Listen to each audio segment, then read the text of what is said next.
Attend అయ్యే సభ పెడితే కడపలో ఇందిరాగాంధీ పిలిచి స్టేజీ మీద మాట్లాడి అభ్యర్థిని పిలిస్తే కాంగ్రెస్ అభ్యర్థి లేడు, నామినేషన్ వేయాల కాంగ్రెస్ అభ్యర్థి.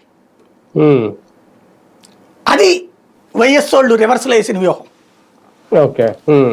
ఇందిరాగాంధీ కాంగ్రెస్ నుండి బహిష్కృతురాలయ్యాక, ఎమర్జెన్సీ అయ్యాక బహిష్కృతురాలయ్యాక ఒరిజినల్ కాంగ్రెస్ పార్టీని నడిపించినోడు రాజశేఖర రెడ్డి. వీళ్ళు అంటుంటారు రెడ్డి కాంగ్రెస్ అని. రెడ్డి కాంగ్రెస్ అనేది ఏం లేదు, కాంగ్రెస్ నడిపించింది రాజశేఖర రెడ్డి. అప్పుడు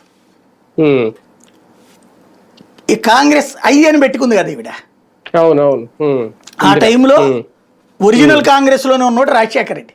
అంటే గాంధీల కుటుంబం అన్నా కూడా వాళ్ళు అక్కడ ధైర్యంగా లెక్క చేయలే.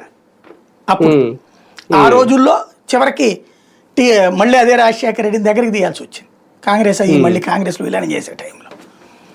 కానీ ఆ కోపంతోనే ఆయన ముఖ్యమంత్రిని కానీలా చాలా రోజుల పాటు. గత్యంతరం లేని పరిస్థితుల్లో ముఖ్యమంత్రి అభ్యర్థిత్వాన్ని సోనియా గాంధీ ఒప్పుకుంది. ఇందిరాగాంధీ వాళ్ళు బతుకుంటే ఆయన సీఎం కానిచ్చేవాళ్ళు కదా ఎప్పటికే. ఎందుకంటే ధిక్కార స్వరం అనేది వాళ్ళ కుటుంబ ఆలోచనలోనే ఉంది.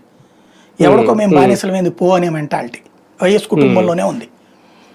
ఆ ఇంపాక్టే జగన్కి. కాబట్టి ఇతను పట్టించుకోవాలి అది వీళ్ళ దాన్ని. అంటే నువ్వు ఓదార్పు యాత్ర చేయడానికి వీల్లేదు, మేమేదో మంత్రి పదవి ఇస్తే మూసుకు కూర్చో సహాయ మంత్రి పదవి అనేటటువంటి దాన్ని అంగీకరించలేదు అతను మనస్తత్వం.